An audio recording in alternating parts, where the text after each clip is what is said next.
Welcome back to Sleep Nova. Sit back, relax, and enjoy the show.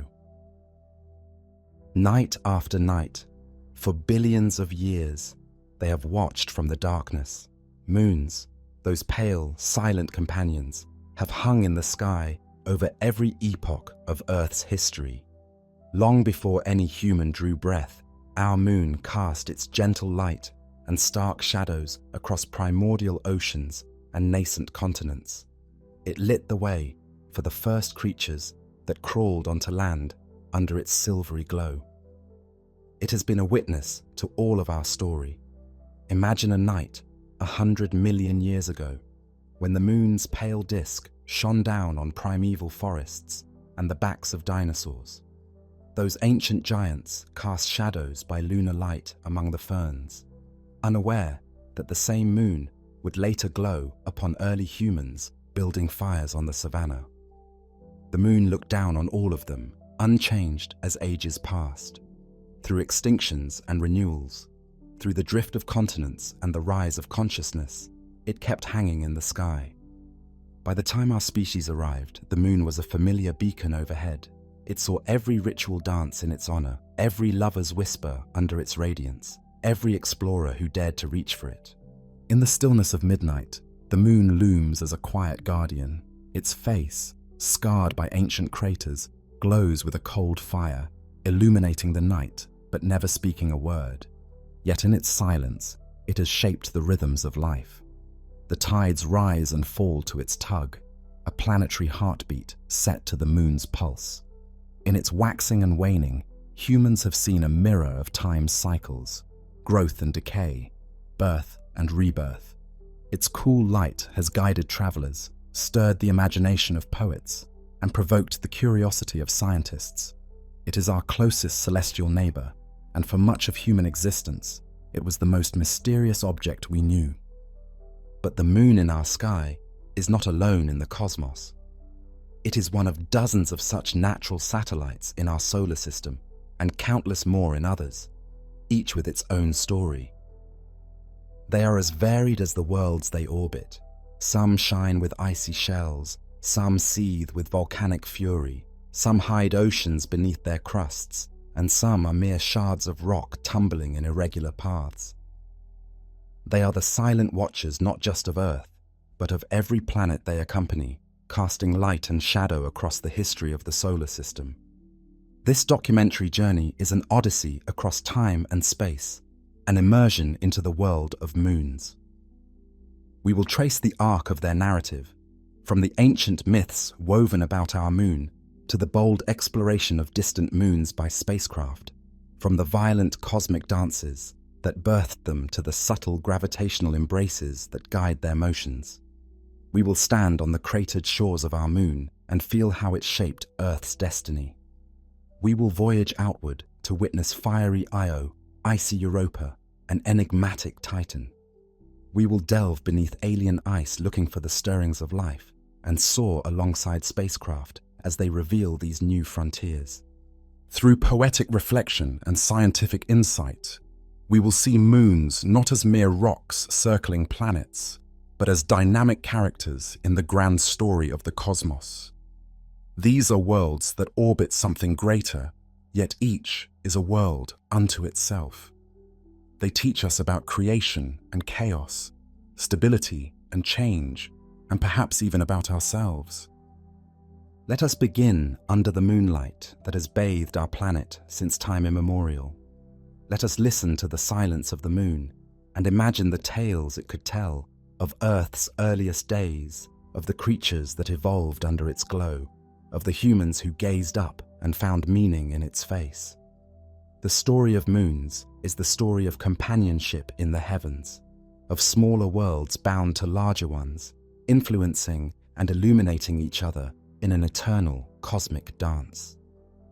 And as we explore these stories, we may find that their light guides us not just across the night, but toward understanding our place in the universe. Ancient eyes and mythic tales.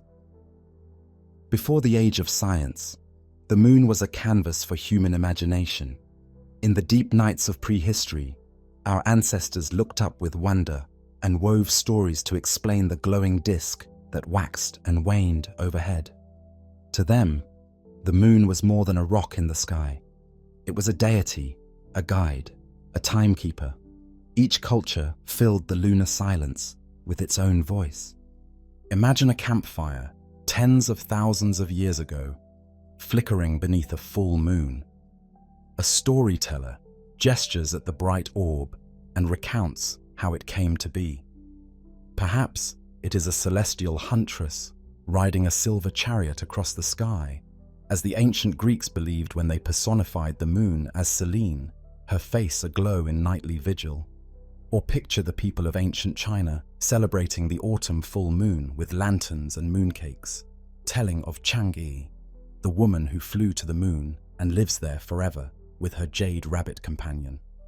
In the myths of the Maya, the moon could be a goddess like Ishel, pouring her light down as a blessing on crops and people.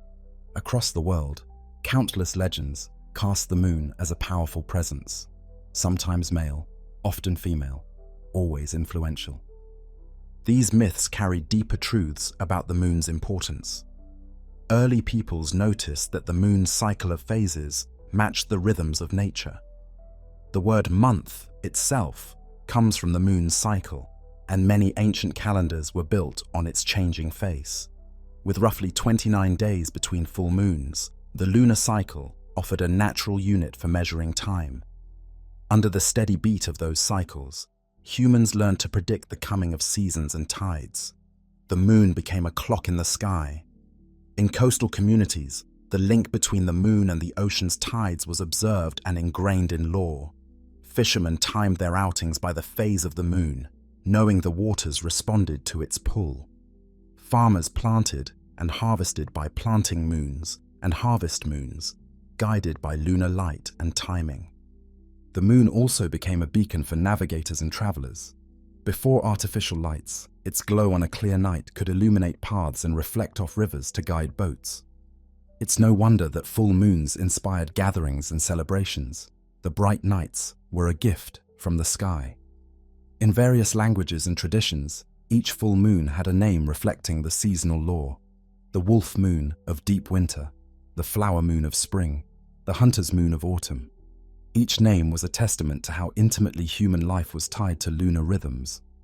Yet even as people wove tales about our moon, they began noticing that other lights moved across the heavens too. The 5 wanderers we now call planets were known to ancient stargazers, but it wasn't until the invention of the telescope that humanity discovered those planets had moons of their own. That revelation came in the early 17th century and upended our understanding of the cosmos. On a clear January night in 1610, an Italian mathematician named Galileo Galilei pointed his homemade telescope at Jupiter, a shining point in the sky. What he saw astonished him. Near that planet were 4 star-like dots, invisible to the naked eye, that changed position each night. At first, Galileo thought these might be background stars, but as he tracked them, he realized they were orbiting Jupiter.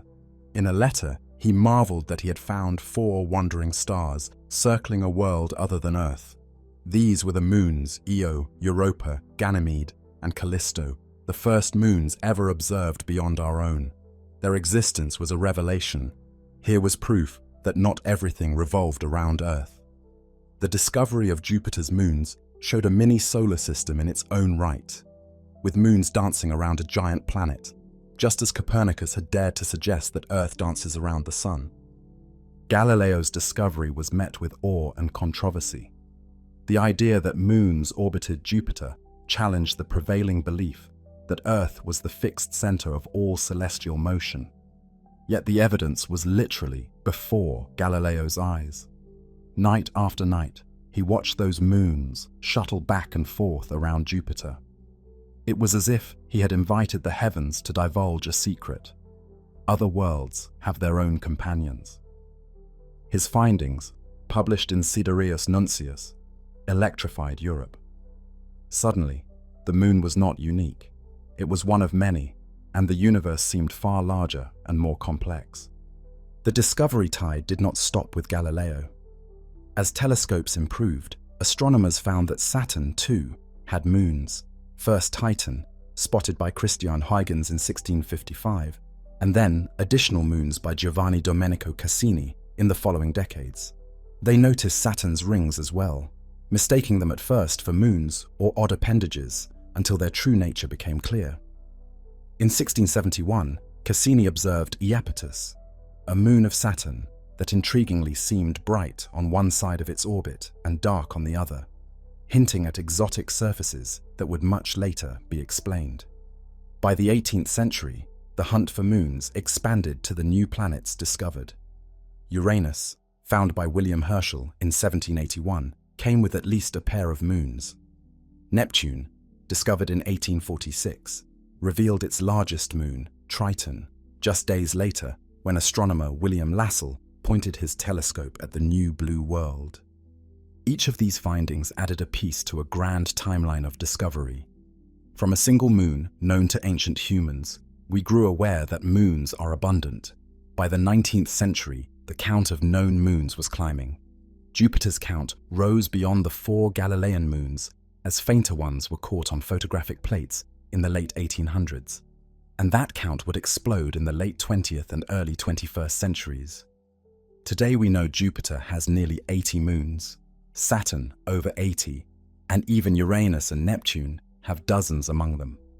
With modern telescopes and probes, scientists keep discovering tiny new moons, often captured asteroids or shards of past collisions that add to the rich menagerie orbiting each planet. Our cosmic neighborhood was teeming with satellites, some as large as planets, others small and irregular. The word moon itself broadened from meaning the moon of Earth to a whole category of objects orbiting planets. Through it all, the myths and wonder persisted. For common people in earlier times, scientific discovery didn't immediately erase the moon's magic. If anything, seeing Jupiter's moons through a telescope might have felt like peering into the divine realms once reserved for gods. The moons of Jupiter were even given mythological names: Io, Europa, Ganymede, Callisto, after lovers and companions of the god Jupiter, a tradition Johannes Kepler had suggested. It was as if, even in science, we acknowledged that these newfound worlds deserved to be woven back into the tapestry of myth. By the dawn of the 20th century, humanity had mapped the motions of many moons, yet they remained points of light in our instruments, their true nature still a mystery. We knew their orbits, and in some cases their sizes. But what were they really like? Were they like our moon, rocky and cratered? Or were they entirely different, perhaps harboring secrets unknown? The ancient questions persisted in new forms. And as the stars of discovery aligned, we prepared in the mid-20th century to actually visit one of these distant orbs and see for ourselves. But before that bold leap, another question loomed. How did these moons come to be in the first place? Origins in cosmic collisions and embraces. To understand the origin of moons, we must travel back to the chaotic infancy of the solar system, back to a time of swirling disks of gas and dust, of nascent planets coalescing and colliding. Moons are born in violence and in grace, in cataclysms and quiet captures. Their origins are as diverse as the moons themselves, each a story of a smaller world coming to belong to a larger one. One path to becoming a moon is to be born alongside your planet, as siblings in the cosmic nursery. In the young solar system, as giant planets like Jupiter and Saturn formed, they were surrounded by whirling disks of gas and rubble, miniature versions of the disk that formed the sun and planets. Within these circumplanetary disks, material clumped together, layer by layer, eventually growing into the moons we know today. Imagine Jupiter as a newborn king surrounded by a swirling court of dust. Over time, that dust gathered into larger pieces, which drew in more material, building up 4 large moons. Io, Europa, Ganymede, and Callisto, the Galilean moons, likely emerged from Jupiter's disk in this way. like pearls forming in the planet's orbit. In this co-creation, the moons inherited an orderly, flat orbit around their planet's equator, circling in the same direction that Jupiter rotates. They are, in essence, the children of Jupiter's youth, born from the same cradle that fashioned the planet itself. But not all moons share this gentle origin. Some are wanderers that strayed too close to a planet and could not escape its gravity. These moons were not born of their planet, but rather adopted. We call them captured moons. Picture a lone asteroid or perhaps a dwarf planet traveling through space, passing near a much larger world. If conditions are just right, the speed, the angle, maybe the intervention of a third body's gravity, the smaller object can be snared, entering into orbit and becoming a moon. Mars's two tiny moons, Phobos and Deimos, are thought to be captured asteroids, cosmic wayfarers grabbed by Mars long ago. They are irregular in shape, dark and battered, very much like the rubble in the asteroid belt from which they likely came. Their capture may have been assisted by a chance encounter or the drag of the early Martian atmosphere. Phobos and Deimos now dutifully circle Mars, but their origin in the sky is written in their odd shapes and carbon, rich composition, so unlike the red planet they orbit. The giant outer planets, Jupiter, Saturn, Uranus, Neptune, have many moons that fit this description: small, lumpy, and often with wild tilted or retrograde orbits, as if caught by surprise. Neptune's largest moon, Triton, stands out as an extraordinary case of capture. Triton orbits Neptune backwards on a tilted path, a clear sign it did not form alongside Neptune. Long ago, Triton may have been a solitary dwarf planet roaming the Kuiper belt until Neptune's gravity ensnared it. The capture of Triton was likely a tumultuous event. Neptune may have had a system of its own small moons that were shattered or ejected in the process. Triton, now bound to Neptune, slowly settled into a circular orbit, but its backward journey remains a scar of its past.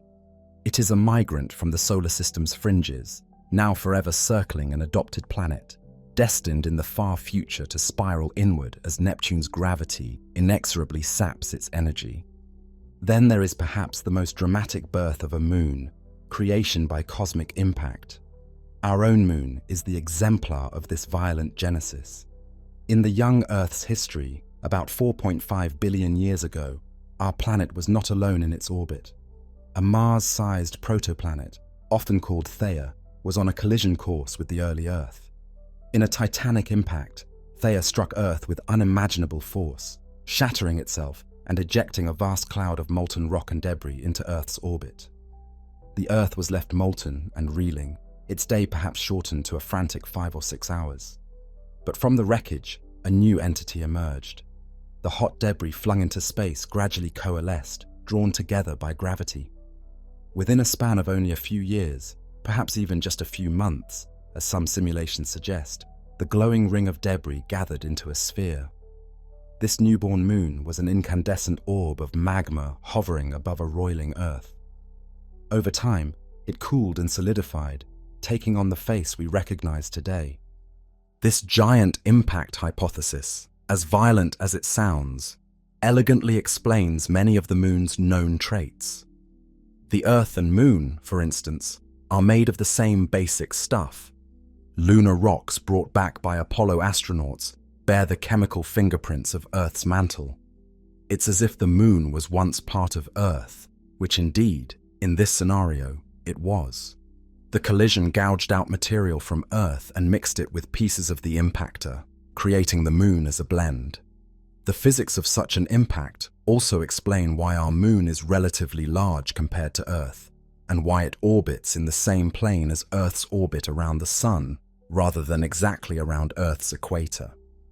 It was born of a collision that had nothing to do with Earth's gentle rotation, and everything to do with orbital dynamics and chance. For years, scientists debated alternative theories. Perhaps the moon was captured, or perhaps Earth spun so fast in its youth that a chunk flung off, or that Earth and moon simply formed side by side. But none of those theories matched the evidence as well as the giant impact.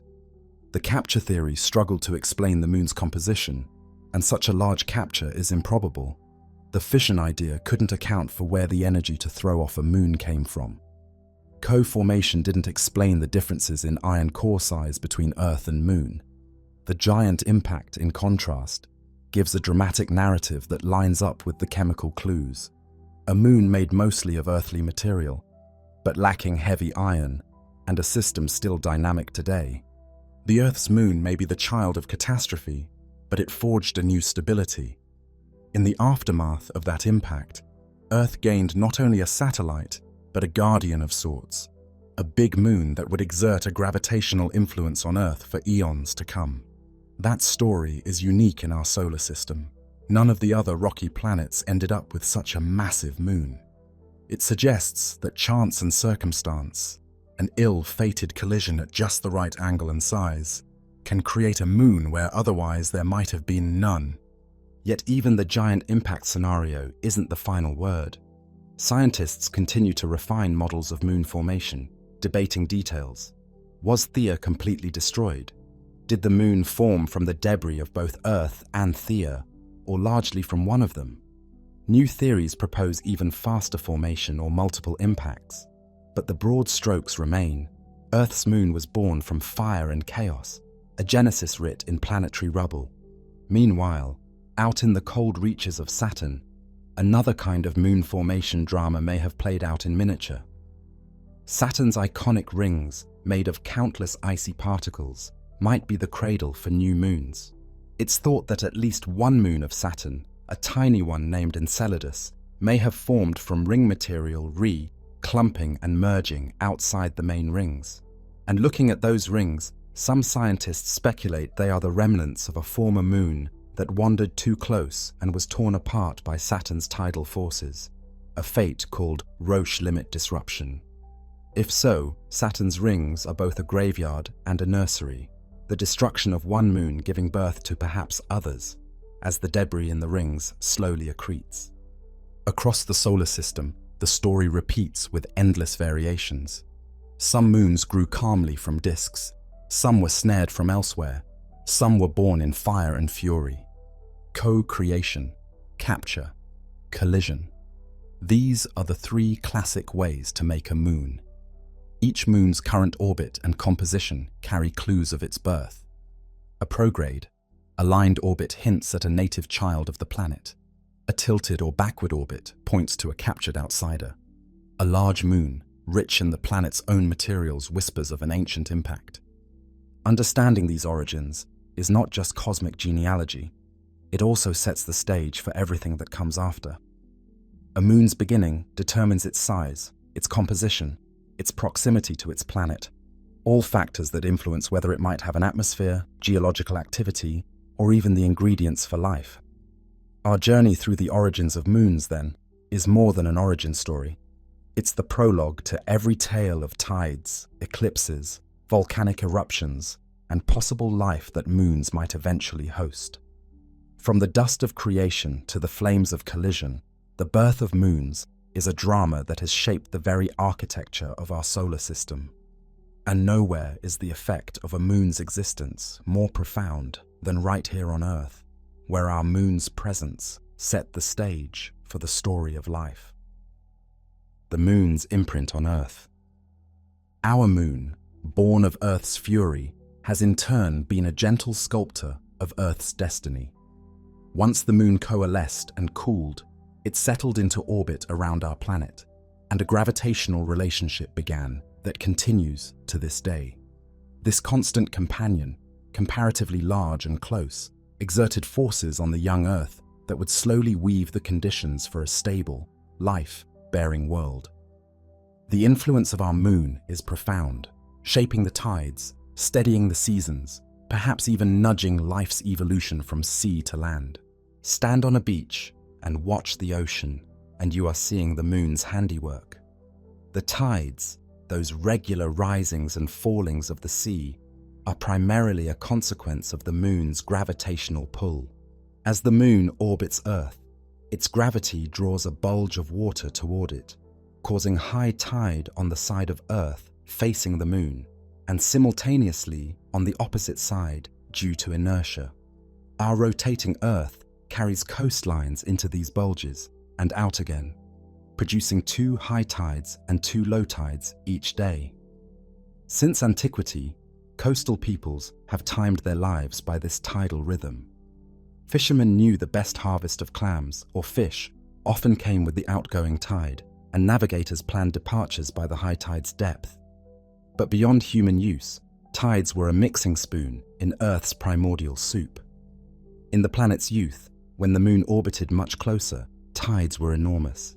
Imagine ancient shorelines with waves tens of meters higher, flooding far inland, and then retreating twice a day, every day. These vigorous tides may have created countless tide pools along rocky coasts, trapping water and concentrated chemicals, then stranding them to dry in the sun before flooding again. Some scientists speculate that these wet, dry cycles, driven by lunar tides, could have been crucial in assembling the complex molecules of life. Perhaps the moon played midwife to life's emergence, providing the gentle pulsation that encouraged simple chemicals to organize into self-replicating patterns. Over billions of years, the moon has been slowly moving away from Earth, and the days on Earth have been growing longer. In Earth's infancy, a day might have been only 6 or 8 hours long, blurred by the rapid spin left over from the moon, forming collision. But the moon's gravity raised tidal bulges, not just in the oceans, but in Earth's solid body as well. As Earth rotated, these bulges lagged slightly behind the line toward the moon, effectively pulling back on Earth's rotation like a brake. The energy of Earth's spin transferred to the moon's orbit, pushing the moon farther away. Through this cosmic friction, our day lengthened from a frenetic spin to the 24-hour cycle we now find so normal. We live, in a sense, on a tempered planet, tempered by the gravitational tug of the moon. If you could speed up time, you would see Earth's rotation slowing and the moon spiraling outward in a graceful, ever-widening helix. And as trivial as a few extra hours in a day might sound, the slowing of Earth's spin and the stabilization provided by the moon had cascading effects on climate and life. One of the most crucial roles the moon plays is as a stabilizer of Earth's axial tilt. The tilt of Earth's axis is what gives us seasons. Leaning toward the sun brings summer, leaning away brings winter. But that tilt is not fixed in space. Gravitational tugs from the sun and other planets cause Earth to wobble like a spinning top. Without our moon, these wobbles could have been chaotic and extreme. Mars, for example, lacks a large moon, and its tilt has swung wildly over eons, perhaps ranging from near zero to as much as 60 degrees, contributing to violent climate shifts. Earth, by contrast, has the moon's steadying gravitational hand. The moon's mass helps keep Earth's tilt oscillating only mildly over very long timescales, preventing wild swings. This means our seasonal cycle has remained relatively stable for millions of years at a time, providing a consistent backdrop for life to adapt to. If Earth's tilt were to vary dramatically, ice ages might deepen and last longer, or tropics might swing from boiling to freezing, conditions that would challenge the persistence of complex life. The moon's presence has been like the weight on a gyroscope, damping the wobbles and ensuring that the pendulum of climate doesn't swing too violently. Climate stability is more than a comfort. It may have been a key ingredient for life's long, slow evolution. Under a stable seasonal rhythm, ecosystems have time to establish, and species can adapt at an evolutionary pace, not constantly reset by catastrophic climate lurches. Consider that our current mild wobble leads to cycles like the ice ages. Even those relatively mild oscillations challenged early humans, but life as a whole persisted and diversified through them. Had Earth's obliquity swung from 0 to 60 degrees on a whim, the planet might have seen periods where the poles pointed directly at the sun and then later rolled on its side. The moon's steadying gravitational anchor likely spared Earth such extremes. Beyond physics and climate, the moon has subtly guided the rhythms of living creatures. The night's brightness under the moon has steered behaviors for untold species. Sea turtles, for instance, hatch on beaches by the thousands and instinctively crawl toward the brighter sea horizon, using the moonlit ocean to find their way.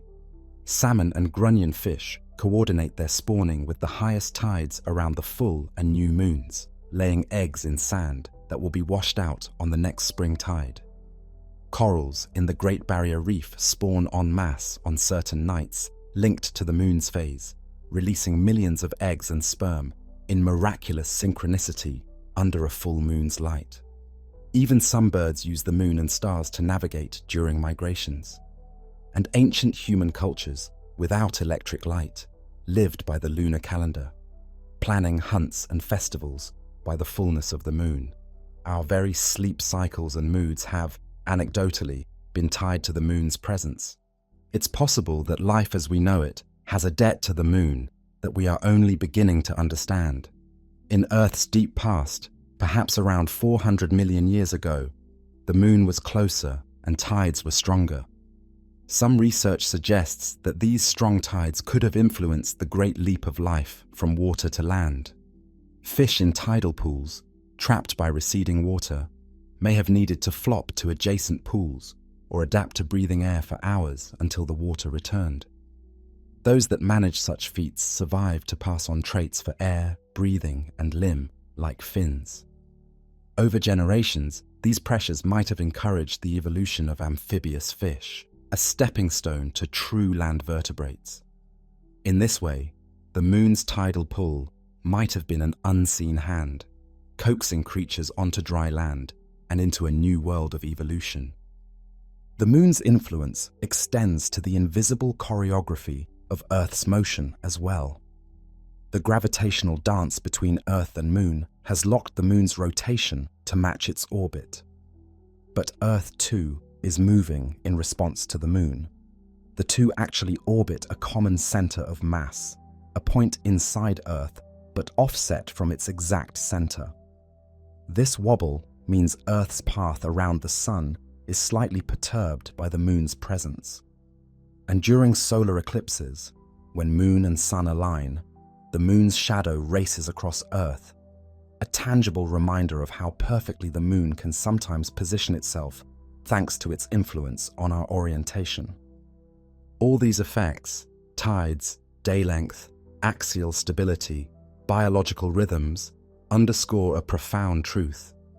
Without the Moon, Earth would be a very different world. Perhaps life would have found a way regardless. Many scientists debate just how critical the Moon's presence was for life's eventual emergence and persistence. Some argue that life could adapt to any sky, while others point out that our large moon might have accelerated evolution or even been necessary to get it started. What is certain is that the moon has been intertwined with life's saga at every turn. From the gentle night light that enabled nocturnal creatures to thrive, to the tidal heartbeat that mixed nutrients in the seas, to the steady seasons that allowed complex ecosystems to develop, the moon has been a constant, subtle, guiding force. Tonight, when you see the moon's bright disk or its thin crescent hanging in the sky, remember that its presence is not just aesthetic. That gleaming orb has been working for eons, pulling on our oceans, slowing our spinning globe, and lighting a path for life to follow. It is easy to imagine an ancient Earth without a moon, a dark night sky, weaker tides, a planet wobbling in uncertainty. Perhaps such an Earth would still harbor life. But would it have been the same rich tapestry we know? Our moon has been a blessing of stability amidst cosmic chaos, an ever-present partner that turned what could have been a more erratic planet into a gently pulsating cradle for life. In the grand tale of Earth, the moon is a character impossible to ignore, an influence from the skies that has quietly guided the unfolding of our own story. Now, having appreciated how our singular moon has shaped us, we turn our eyes outward again. For as unique as Earth's moon is, it is but one of a vast menagerie. Out beyond our planet, orbiting the other giants of the solar system, are moons of ice and rock that reveal an astonishing diversity of nature's creations. Our moon's story is intimately tied to Earth. What wonders and surprises might the moons of other worlds hold? It is time to leave home and voyage into the outer solar system, where moons abound and each holds its own secrets. A tour of the solar system's moons, diversity of worlds. Leaving Earth behind, we venture across the solar system to visit the remarkable moons that orbit other planets. Each is a world with its own character, as different from one another as deserts are from glaciers, as fire is from ice. In this journey, imagine flying alongside a spacecraft, sweeping first into the realm of the inner solar system, and then outward past the giants, touching down in thought on one moon after another. Our first destination lies near the roiling clouds of Jupiter. As we approach the giant planet, a speck glowing in golden hues comes into view. Io, the innermost of Jupiter's Galilean moons. At first glance, Io's surface is mottled yellow and orange, like a pizza covered in sulfurous cheeses and sauce. This bizarre coloring hints at the extreme volcanism underneath. Io is the most volcanically active body in the solar system. As our mental spacecraft hovers above Io's alien plains, we see volcanoes erupting in great plumes, spraying molten sulfur hundreds of kilometers high. Lakes of lava glow in red patches across the night side. The ground is coated in sulfur compounds, painting Io in brilliant shades of yellow, white, and green. How did this small moon become a hellfire of activity? The answer lies in the relentless pull of gravity and dance of orbits. Io is caught in a gravitational tug of war between Jupiter and the outer Galilean moons. As it orbits, Io is continuously flexed by Jupiter's immense gravity. Imagine the solid ground rising and falling by tens of meters, squeezed like a stress ball. This tidal heating cooks Io's interior and fuels its prodigious volcanoes. Here on Io, we witness a world in constant upheaval, its surface renewed by fire every few years. It is a land of perpetual change, with mountains taller than Everest, that may only last a few million years before collapsing under Io's geological frenzy. In mythology, Io was a maiden pursued by Zeus, transformed into a cow. In reality, Io is a tortured world, eternally writhing under the grip of its giant overlord. Next, we glide outward to Io's neighbor, Europa. Instantly, the scene changes from fire to ice. Europa is slightly smaller than our moon, and it gleams like a pearl, its surface a smooth, bright expanse of water ice. As sunlight glints off its frozen crust, we see a network of dark streaks crisscrossing the moon, like the cracked shell of an egg. These are Europa's famous lineae, fissures in the ice that have been filled and stained by materials from below. Unlike crater, scarred Callisto, or Mercury, Europa's surface has relatively few craters, indicating it is young and active. But unlike Io, we do not see volcanoes of molten rock. If Europa is active, it is a hidden activity beneath the ice. Scientists have long hypothesized, and now have strong evidence, that beneath Europa's icy shell lies a global ocean of liquid water, kept warm by the same tidal forces that torment Io.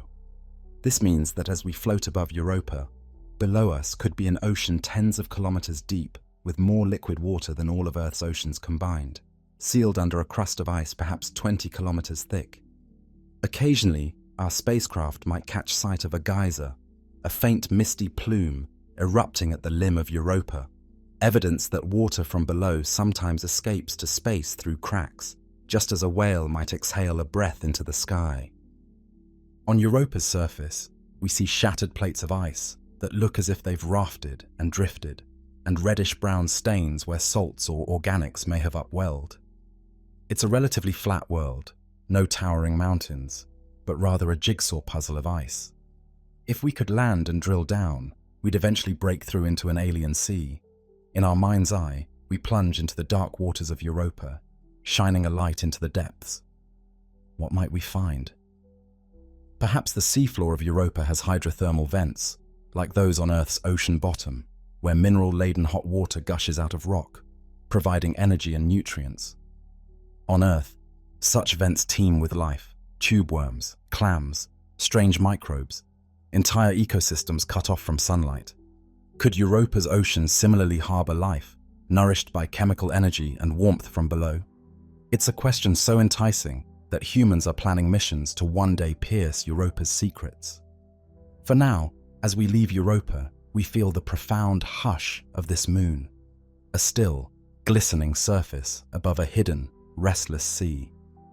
If Io is the solar system's volcano, laden heart, Europa is its enigmatic, icy soul, holding its secrets deep under frozen plains. Continuing outward, we meet Ganymede, the giant among moons. Ganymede is the largest moon in the solar system, bigger even than the planet Mercury. As we approach, Ganymede looks somewhat like a scaled-up version of our moon or Mercury, with light and dark patches. But Ganymede has a surprise. It possesses a magnetic field of its own, something no other moon has.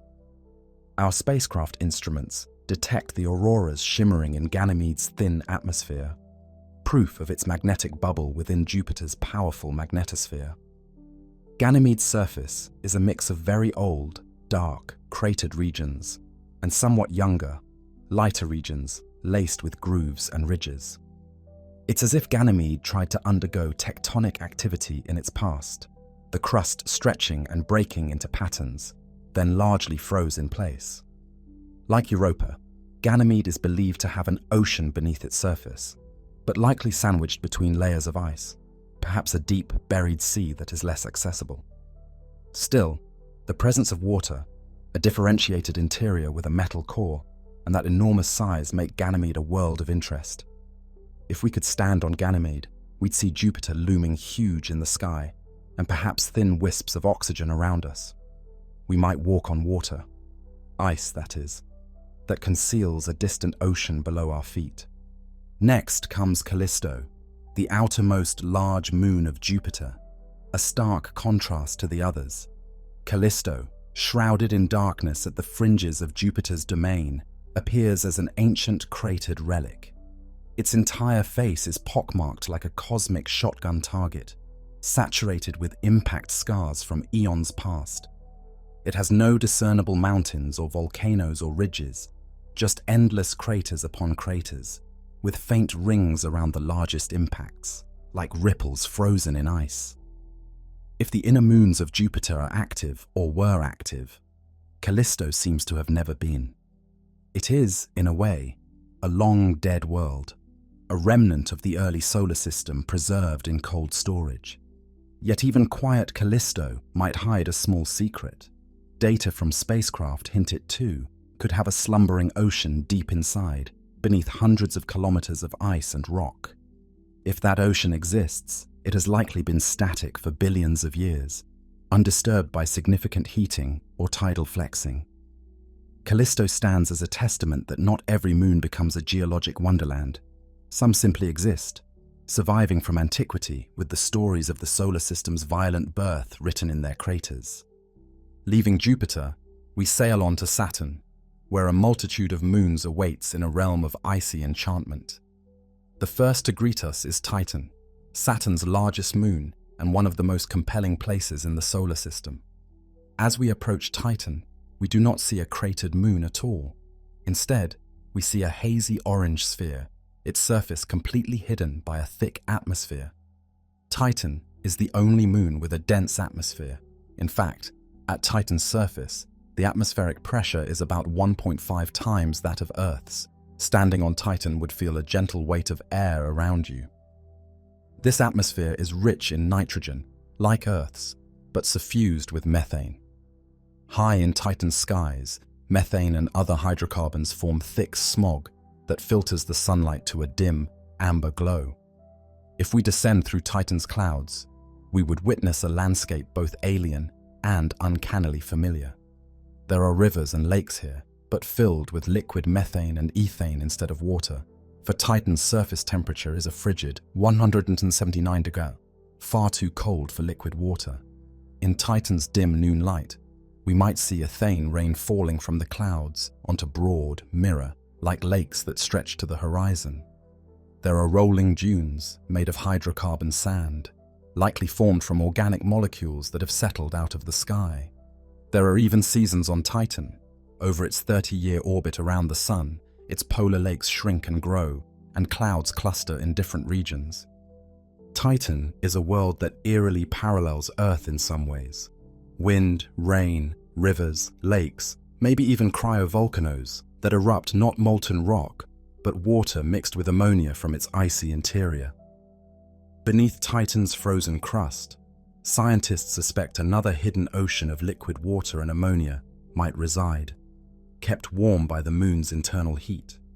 Titan thus could have two kinds of habitable zones, one in its dark subsurface ocean and another in the liquid hydrocarbons on its surface, albeit any life that might exist in the latter would have to be very different from life as we know it. As we roam Titan's surface in our imagination, methane rain falls on our helmet visor and pools at our feet. We see the glint of Saturn's rings in the sky through a gap in the clouds. Titan feels like a primordial Earth, but one locked in deep freeze where chemistry, not biology, paints the scene. Not far from Titan, another small moon beckons with a dazzling display. Enceladus. Compared to Titan's enormous diameter of 5,150 kilometers, Enceladus is tiny, only about 500 kilometers across. Yet what Enceladus lacks in size, it makes up for in wonder. This bright, ice-covered moon orbits within Saturn's E-ring, and as we draw near, we see why that ring exists. Enceladus is actively spraying its material into space. Along Enceladus's south pole, great fissures in the ice, fondly called tiger stripes, crack the surface. From these cracks, geysers of water vapor and ice crystals continuously erupt, like a curtain of fine, misty jets. Our spacecraft flies through one of these plumes, and instruments taste the vapor. They find water, simple organic molecules, and even microscopic grains of silica, hinting at hydrothermal vents down in a warm ocean beneath the ice. Enceladus, like Europa, hides an ocean under its shell, and through those tiger stripes it vents the ocean to space, giving us free samples of what lies beneath. The sight is breathtaking. Against the blackness of space, dozens of geysers catch the sunlight, forming a shimmering halo over the moon's south pole. The surface around the area is young and smooth, repaved by fresh icefall from these plumes. It was the Cassini spacecraft that discovered this surprise in 2005, changing forever how we see this moon. We now picture Enceladus as a small, cold world that nonetheless has become a cosmic snow globe of activity. Its internal heat likely comes from tidal flexing, which keeps its core warm enough to maintain a liquid ocean. The water from that ocean, maybe 30 kilometers below, forces its way up through cracks and sprays out, instantly freezing and falling back, or floating away to feed Saturn's rings. If we land near a tiger stripe, we'd be on terrain of pure water ice, possibly feeling the ground tremble from subsurface activity. It would be unimaginably cold on the surface, but just below might lie liquid water and perhaps geothermal vents rich in minerals, again raising that tantalizing possibility. Could life exist there, swimming in a hidden sea and periodically being shot out through a space geyser? Now we venture further out, past Uranus with its retinue of frozen, dark moons. We arrive at Neptune, the outermost giant, where a captured moon reigns. Triton. Triton is Neptune's largest moon and unlike any other in the outer solar system. When Voyager 2 flew by in 1989, it revealed Triton as a pinkish, icy sphere with a polar cap of nitrogen ice and a strange cantaloupe-textured terrain. Triton was a revelation. Despite being far from the sun and in the deep freeze, it was not entirely inert. Voyager's cameras caught sight of dark, wind-blown streaks and, incredibly, active geysers near Triton's south pole. But these were not water geysers like Enceladus's. Triton was spewing nitrogen gas. Invisible sunlight, though weak, was enough to heat darker patches on Triton's surface, causing pockets of nitrogen ice to turn to gas and erupt through the surface, carrying dark soot like particles that then fell back, streaking the landscape. We witness one of these geysers ourselves, a faint geyser, backlit by the dim sun, reaching some kilometers high before the material drifts downwind in Triton's thin atmosphere. Triton's surface is young in many areas, with few craters, indicating it has been resurfaced, perhaps by icy volcanism or other processes. We glide over plains that may have been smoothed by slush or eruptions of water, ammonia mixtures long ago. There are odd, lumpy landscapes that look like melting ice cream, possible signs of past cryovolcanoes. Triton, being a captured object, has an eccentric past. Its capture by Neptune would have generated immense tidal heating at first, potentially melting its interior. Over time, Triton settled into a retrograde, circular orbit and cooled, but the geological memory of that event is written in its relatively complex geology. Triton orbits Neptune opposite to the direction Neptune rotates, which is unique for a moon of that size, another clue of its exotic origin. It is also slowly spiraling inward. One distant day, far beyond our lifetimes, Triton may come close enough to be torn apart by Neptune, perhaps forming new rings. But for now, it's a frozen moon with a thin air of nitrogen, a wintry outpost showing that even in the far reaches of the solar system, moons can be dynamic. As our journey through the solar system's moons comes to an end, we take a moment to appreciate the staggering variety we've encountered. We flew from Io's lava fountains to Europa's secret ocean, from Ganymede's giant bulk to Titan's orange skies and methane lakes, from Enceladus's crystal plumes to Triton's geysers and icy plains. We saw moons that could fit in a small sea on Earth, and moons bigger than planets. We saw fire, ice, atmospheres, magnetic fields, and underground seas, all in worlds that orbit other worlds. Each of these moons is a chapter in the solar system's story, a unique expression of how diverse planetary bodies can be. It's humbling to remember that for most of history, these places were just points of light, or in Titan's case, not even visible under its shroud. Only recently have we glimpsed their surfaces and felt their environments through our robotic emissaries. They have transformed our understanding of what a moon can be. No longer can we think of moons as mere dead rocks orbiting planets. Many are complex, geologically alive, and in several cases, potentially harboring the conditions for life. Our tour has shown us boiling sulfur and freezing methane, stark craters, and ethereal atmospheres. And yet, among all these differences, each moon shares a common role, circling a parent planet, locked in a gravitational embrace. They light up their planet's night skies, just as our moon lights ours, each one a smaller part of a greater whole. With this rich tapestry of moons in mind, we are drawn to wonder, where else in those distant, cold, or hot moons might life have found a foothold, as it did on Earth's congenial world under the influence of our moon? The next leg of our journey delves deeper into that question, focusing on those moons that tantalize us with conditions that could be ripe for life. Oceans and the search for life on moons. Among the myriad moons we've visited in our imagination, some stand out as more than just geological wonders. They stir the question of life. Could any of these alien moons harbor living organisms, or at least the ingredients for life's chemistry? The possibility is no longer science fiction. It is a serious focus of modern planetary science. Particularly, the moons that conceal liquid water beneath their surfaces have captured our hopes. On Earth, where there is water, there is life, virtually everywhere. So what of those moon oceans in eternal night?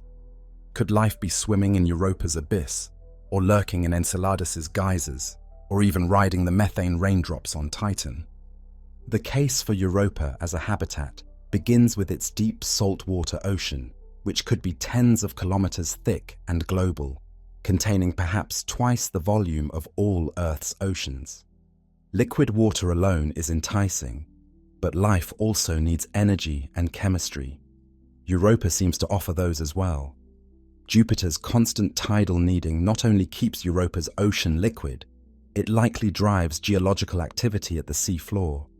If Europa's rocky mantle interacts with its ocean, perhaps through hydrothermal vents, there could be warmth and nutrients feeding into the water. On Earth, life thrives around hydrothermal vents in the lightless depths, drawing energy from chemical reactions. Europa could host analogous ecosystems, microbes or more complex life feeding on the chemical energy from inside Europa.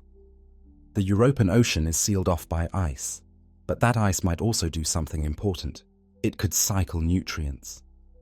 We saw Europa's surface is crisscrossed by cracks and regions where ice seems to have moved around.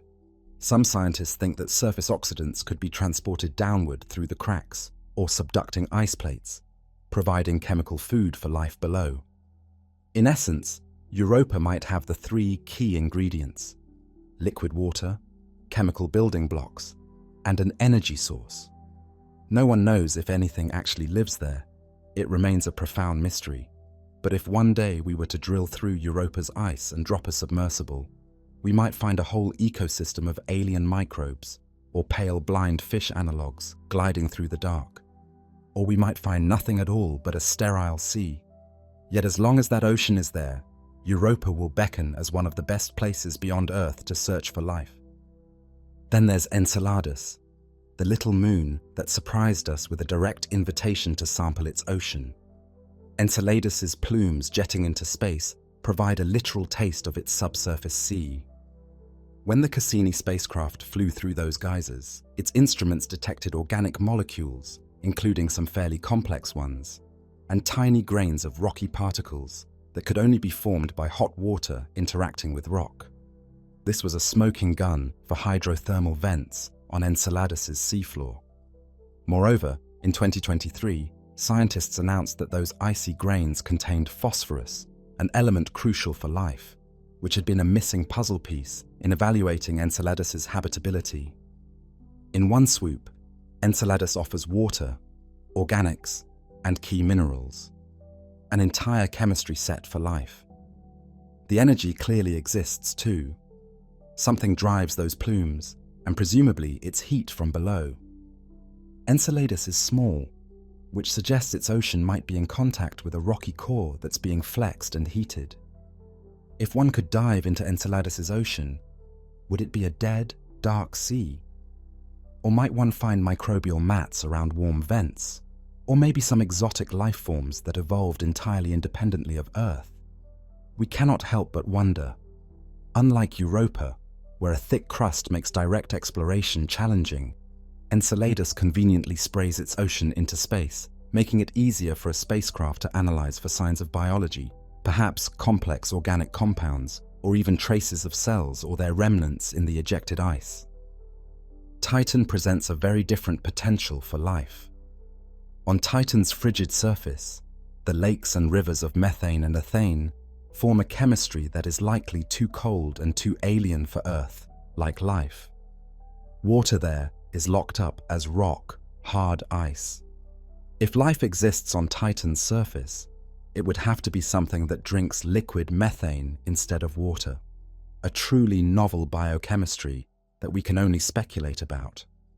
Some astrobiologists have mused about methanogenic life, creatures that use liquid hydrocarbons as a solvent and perhaps breathe hydrogen and exhale methane, but this is highly hypothetical. Titan's surface environment is so cold that reactions happen slowly. It might be tough for life to get started. However, Titan is rich in organic molecules. The atmosphere and surface are a laboratory of prebiotic chemistry, where sunlight break apart methane and nitrogen, forming carbon, rich compounds that rain down. Titan's smog is literally a shower of organic matter. Some liken Titan to a deep freeze version of the early Earth's chemical soup minus the liquid water. While surface life is speculative in the extreme, Titan also, intriguingly, likely has a subsurface water ocean beneath its ice crust. So Titan might have two environments of interest: a cold surface with exotic chemistry, and a hidden water ocean where more familiar life could conceivably exist. If there is life in Titan's ocean, it would be completely cut off from the surface, evolving in the dark with perhaps only the faint trickle of chemical nutrients from rock and ammonia antifreeze to keep it liquid. It's a far cry from the rich brew of Enceladus or Europa, but Titan surprises us at every turn, so who can say? Even Ganymede and Callisto, those Jovian moons we thought rather inert, may harbour deep oceans beneath thick ice layers. Ganymede's ocean is likely sandwiched between ice, which might limit its habitability. Callisto's ocean, if it exists, is also entombed.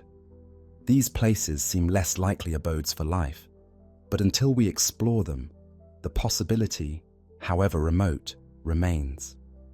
Triton at Neptune, too, could have had a subsurface ocean when it was younger, and maybe pockets remain today, though it's hard to imagine life surviving the drastic upheavals of Triton's capture and cooling. What about moons without oceans? Could life exist in some other form? Perhaps not life as we know it. Moons like Io are too hostile, bathed in radiation and molten rock. Luna is bone, dry and airless at the surface, though we've found traces of water ice in its shadows. It seems lifeless. Most small moons are like asteroids, inert, with no air or water. So it is the water, rich moons that raise our hopes. Our exploration so far has been like detectives gathering clues. Water plumes here, organic molecules there, heat signatures hinting at liquid below. No definitive evidence of life has been found beyond Earth, but these moons offer some of the most promising hunting grounds. In a way, the search for life on moons has reshaped our idea of the habitable zone. We once thought you had to be at just the right distance from the Sun for a planet to have liquid water and life. But Europa and Enceladus show that a moon can have liquid water far outside the traditional habitable zone thanks to tidal heating. So perhaps in other solar systems, moons of giant planets might outnumber planets as places to find life. The thought is exhilarating. Life, bearing moons orbiting massive Jupiter, like planets in distant star systems, or under the ice of Saturn's modest satellites. If we find even simple organisms in one of these moons' oceans, it would suggest that life might spring up wherever conditions allow, even in the dark, under kilometers of ice given water and energy.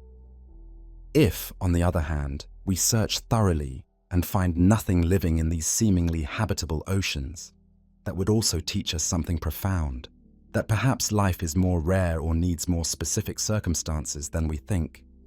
For now, these questions propel us to keep exploring. Planned missions like Europa Clipper will sniff out Europa's environment for chemical signs of life's work. Future concepts imagine sending a probe through Enceladus's plume specifically equipped to detect biomolecules or even cells. There is even a dream of one day sending a lander to drill into Europa's ice, or a submarine to swim in its ocean. As we contemplate these moons with potential for life, we feel a subtle shift in perspective. No longer are we the center of the living universe. Life could be scattered on these little ocean worlds in our own celestial backyard. Imagine looking up at Jupiter in the sky and knowing that on one of those pinprick moons orbiting it, something stirs in an alien sea. Such a realization would forever change our relationship to the cosmos. In the grand scale of the solar system, these moons are tiny, but in their tiny niches they may hold some of the biggest answers. Are we alone, or is life a common melody threaded through many worlds? To find out, we must continue to explore these moon worlds with open minds and meticulous science. And as we do, we deepen our appreciation of how special and varied moons can be. Not just passive satellites, but active worlds that could nurture life in the most unexpected of places.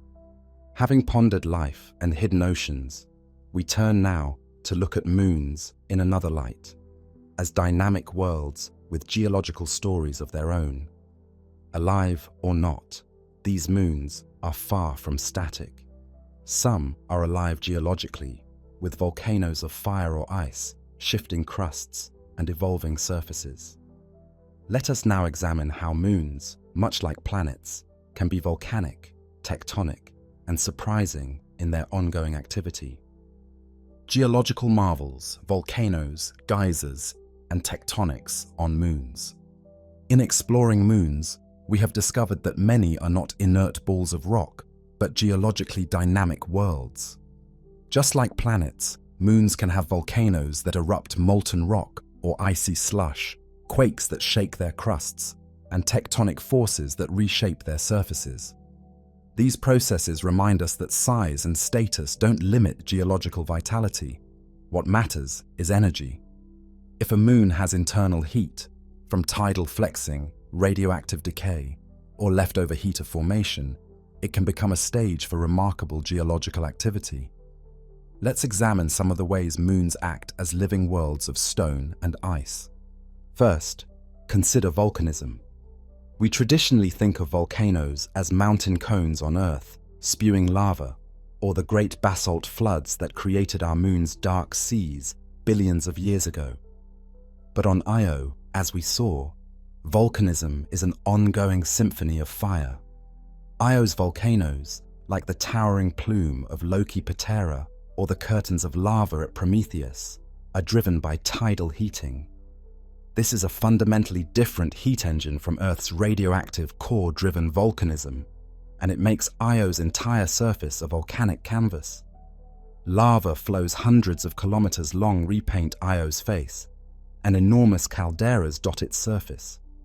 Io's volcanism is so intense that it constantly replenishes a thin atmosphere of sulfur dioxide, and even feeds a giant torus of plasma around Jupiter.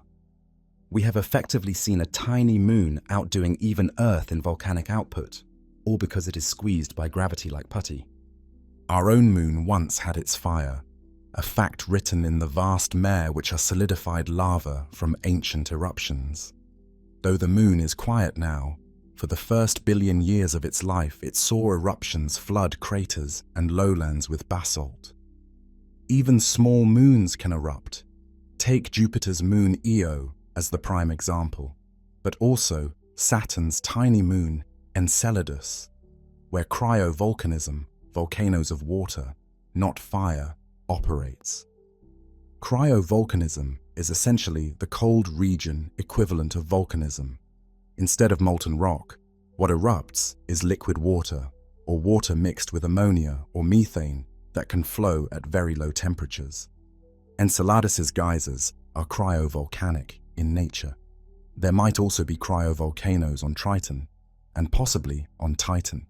In fact, Titan's surface shows some features that scientists interpret as potential ice volcanoes. For example, a feature named Doom Mons appears to be a broad rise with a pit, reminiscent of a volcanic caldera, and nearby flows of what could be once melted ice. If Titan has cryovolcanoes, they could be venting water and ammonia from its interior, perhaps occasionally refreshing the surface or atmosphere with new material. Tectonics, the forces that crack and shift a crust, are also present on moons. We have only confirmed active plate tectonics on Earth, but evidence of tectonic-like processes can be found on moons. Europa's cracked ice plains strongly hint at an ice crust that has pulled apart and maybe even subducted in places, as one plate of ice slides under another, similar to Earth's geological plates. Ganymede's network of grooves and ridges suggests that at some point in its past, its icy lithosphere was stretched and pulled, creating faults and troughs, akin to rift zones on a planet. Even small Enceladus shows tectonic fractures. Its surface has regions of tight, rippling faults and folds, especially around the South Pole, indicating the crust has been stressed, distorted by cycles of freezing and thawing, or the stresses from its orbit. Miranda, a small moon of Uranus only about 470 kilometers across, is a bizarre example. It sports giant canyons and patchwork terrain that might have formed from tectonic upwellings or even a reassembly after a shattering impact. It's as if Miranda was broken apart, and gravity put it back together in a jumbled way, leaving huge cliffs and chevron-like surface regions. Resurfacing is another sign of geological life, a surface that doesn't stay cratered but is renewed. We gauge a surface's age by how cratered it is. The more craters, the older. When we see a moon like Callisto, saturated with craters, we suspect it's been geologically quiet for billions of years. In contrast, Europa's relatively smooth, crater-poor surface means something erased the craters, likely the movement of ice or flooding of fresh material. Io's lack of many impact craters is explained by its volcanoes constantly burying them. Enceladus has certain regions with almost no craters. Clearly, it has been resurfaced by ongoing geyser activity, laying down fresh snow, like ice. Titan's craters are few and far between, likely because active processes like wind erosion, liquid methane rain carving river channels, and perhaps cryovolcanism all conspire to modify the surface. A fascinating example of resurfacing is Iapetus, Saturn's odd two-toned moon. While not exactly resurfaced by internal activity, it has sweeping dark material coating one hemisphere, likely fallout from dust or perhaps cryovolcanic material from outside. The contrast on Iapetus shows how surfaces can change due to even external processes. Then there are moonquakes and other internal rumblings.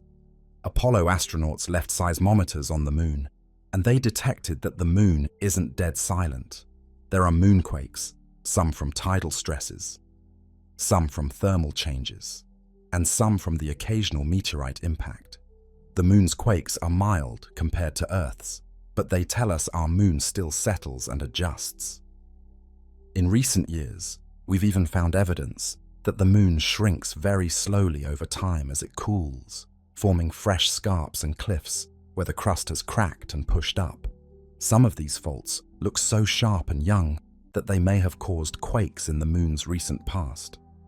If our large moon can still creak and quake, imagine the much more active churning inside moons like Europa or Enceladus.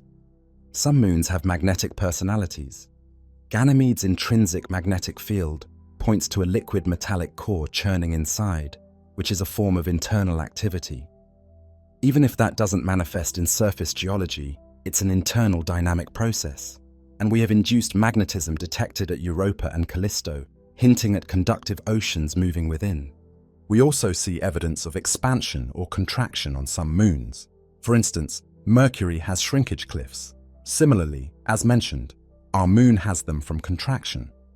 Enceladus's ridges and troughs might indicate cycles of freezing and melting. Triton's weird cantaloupe terrain could be from slow, convective overturn in the ice, a sort of relaxation of the surface.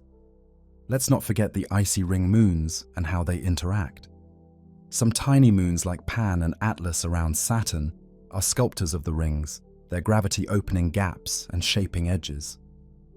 This is a gravitational interaction, but results in geological, like patterns in the ring debris. And some moons like Saturn's Janus and Epimetheus even gently collide and exchange orbits occasionally, though they themselves are too small for internal geology. Their dance is a dynamic process on a celestial scale. What we learn from all these observations is that moons can be as geologically diverse as planets. Being a moon only means it orbits a planet. It says nothing about whether it has volcanoes or not. The presence of internal heat is key. Tidal heating has emerged as a major driver. It powers Io's infernos and Enceladus's fountains, and likely Europa's underwater volcanism. Radioactive decay and leftover heat can drive early activity. Sometimes a huge impact can melt a moon's insides briefly. As we visit these moons as geological worlds, one cannot help but anthropomorphize a little. Io is the restless firebrand, Europa, the secretive ocean, Holder cracking its knuckles now and then, Enceladus, the tiny overachiever, spraying its cosmic fountain, Titan, the atmospheric enigma, slowly raining and eroding, and Triton, the captured rebel, still venting occasional sighs of nitrogen. Even sedate old Callisto, or far out Oberon, and Titania around Uranus each have stories, perhaps long dormant, but written in chasms and craters, waiting for a future mission to decipher. The more we see, the more we appreciate how active and varied moons can be. Gone is the notion that moons are boring backwaters. Instead, we find on these smaller orbs an incredible laboratory of geology. From the hellish volcanism of Io, hotter in spots than Earth's volcanoes, to the gentle ice volcano cryovolcanism of the outer moons, to evidence of tectonics that on Earth would signal plate movements. Moons have witnessed and enacted many of the same processes that shape planets, and some unique ones too. By studying these processes on moons, we also learn more about Earth. Io's tidal heating is an extreme case that illuminates how gravitational energy can geologically transform a body. Europa and Enceladus show what happens when internal oceans interact with crusts, something that might have analogies in Earth's past. Even the moon's slow cooling and shrinking gives insight into how terrestrial planets lose heat. With our geological tour of moons concluded, we have seen worlds alive in one way or another. Now, we turn our attention to some of the anomalies and oddities that defy the typical patterns. The misfits of the moon world, those that are irregular, transient, or just plain peculiar. These include moons that are more like asteroids, moons that come and go, or systems where moons share orbits in a celestial dance. The solar system has plenty of the strange along with the sublime, and in our next chapter, we shine a light on those lunar oddballs and mysteries. Oddballs and mysteries, irregular, ephemeral, and bizarre moons. Not all moons fit the mold of spherical worlds with stable, eternal orbits. The solar system is also populated with moons that are decidedly odd. Some are misshapen chunks, barely held together, looking more like asteroids than moons. Others follow peculiar paths or engage in orbital dances that seem to defy common patterns. A few are only temporary guests of their planets. These oddballs and enigmas highlight the playful creativity of gravity and the remnants of violent histories. First, consider shape. To be round, a moon needs enough gravity to pull itself into a sphere.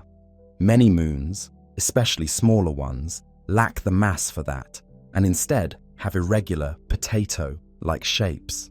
Mars's moons. Phobos and Deimos are classic examples. Phobos looks like a battered rock, pockmarked with craters, notably one giant crater that gives it a Death Star-like appearance. Deimos is smoother, having accumulated dust in its craters, but it's lumpy too. These moons are almost certainly captured asteroids, as their shape and composition suggest. They remind us that the line between moon and asteroid can blur. Around the giant planets, dozens of tiny moons likewise are irregular. Jupiter and Saturn each have swarms of little moons out beyond their big moons, often on eccentric or tilted, or even backward orbits. These are captured remnants from the early solar system or fragments of shattered moons. They typically have irregular shapes. Saturn's moon Hyperion is a standout. It's about 270 kilometers across and looks like a giant sponge. Hyperion's surface is bizarrely carved into deep pits, and its density is so low that scientists suspect it's a porous rubble pile that never compacted fully. To top its strangeness, Hyperion doesn't rotate steadily. It tumbles chaotically, its axis wobbling unpredictably due to gravitational perturbations from nearby Titan. If you tried to predict when the sun would rise on Hyperion for a given location, you'd have a hard time. Its spin is that irregular. Another irregularly shaped curiosity is Pan, a tiny moon of Saturn only 35 kilometers across. Pan orbits within Saturn's rings, in the Encke Gap, and has accumulated a skirt of ring particles around its equator, making it look like a flying saucer or a walnut. It has a bulging ridge, essentially a ring of its own, stuck to its equator.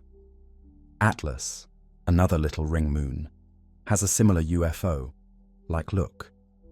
These ridges likely formed as the moon scooped up dust and ice from Saturn's rings, while orbiting within or near them. These mini-moons underscore how moons can shape and be shaped by their environment in surprising ways. Now, binary systems. While no planet besides Pluto truly has a binary moon system where two moons orbit each other around a planet, Pluto and Charon deserve mention. Charon, roughly half Pluto's size, isn't just a moon. Together, Pluto and Charon act like a double dwarf planet system. They orbit a point in space between them, gracefully pirouetting around each other every 6.4 days, forever showing the same face to each other. This mutual tidal locking and the balance of sizes make Pluto-Charon a unique case in our solar system. It stretches the definition of moon, as one could argue Charon is not just orbiting Pluto, they orbit each other. If Earth's moon were a bit larger, Earth and the moon might similarly orbit a point in between.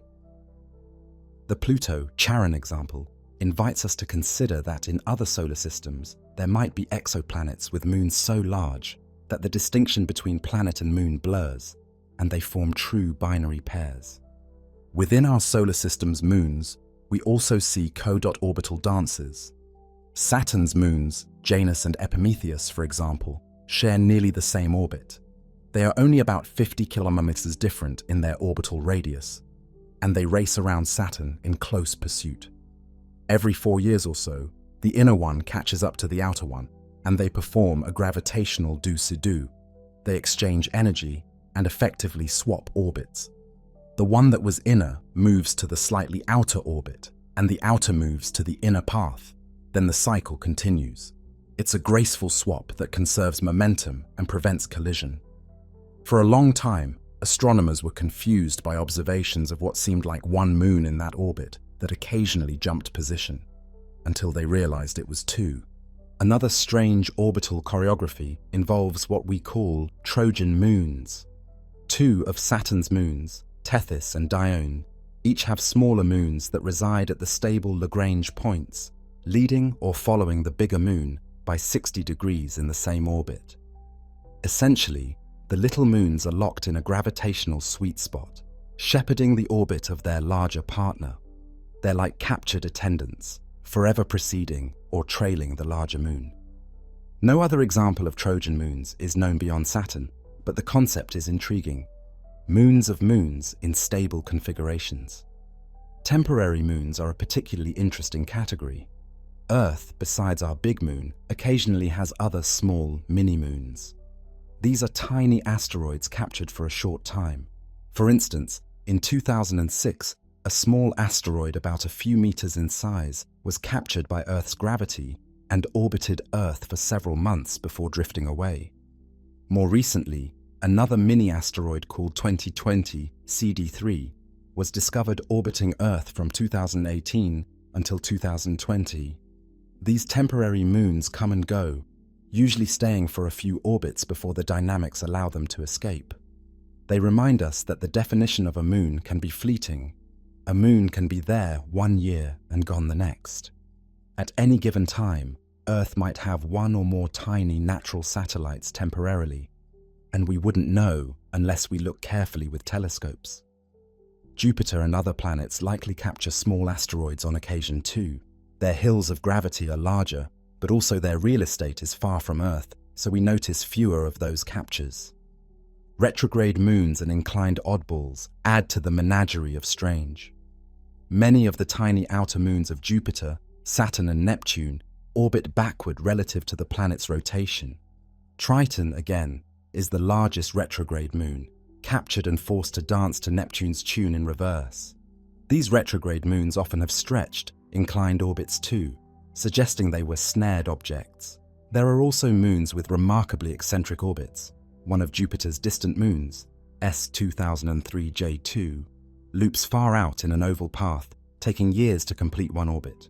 Some small Saturnian moons oscillate in strange resonances, like Neptune's inner moons, Naiad and Thalassa.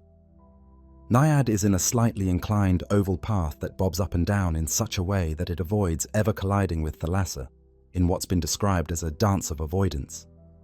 Naiad laps Thalassa every few orbits, passing above or below it in a choreographed pattern dictated by resonance.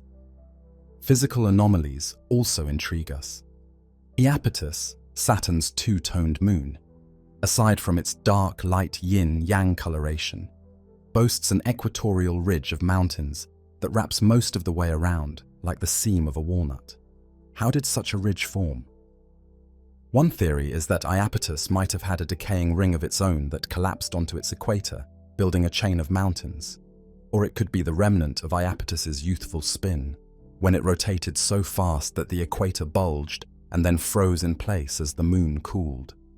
It remains an odd and picturesque feature, unmatched elsewhere. And what about moons with rings?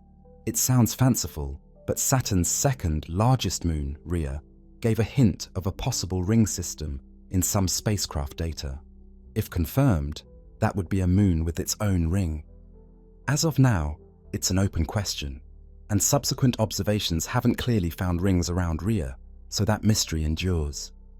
These irregular, ephemeral, and surprising moons teach us that being a moon is not one size fits all.